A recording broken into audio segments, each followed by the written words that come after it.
హిరణ్యకశిపుడు కోపంగా ప్రహ్లాదునితో ఇలా అన్నాడు. నేర్పరులైన లోకపాలకులే ఎంతో ద్వేషం ఉన్న నా ఆజ్ఞను జవదాటడానికి జంకుతారు. అటువంటి నా ఆజ్ఞను అహంకరించి ఎలా దాటావు?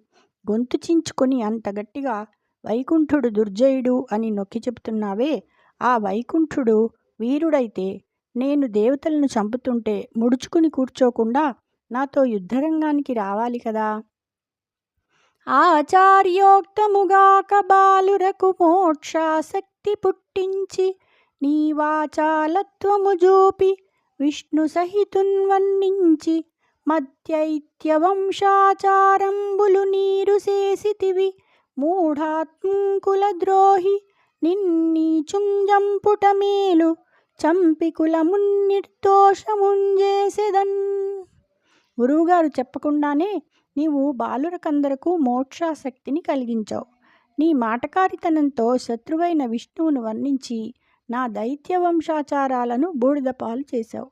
మూఢుడవు, కులద్రోహివి, నీచుడవు. నిన్ను చంపడమే మేలు. నిన్ను చంపి కులాన్ని దోషరహితం చేస్తాను. జయ శ్రీకృష్ణ.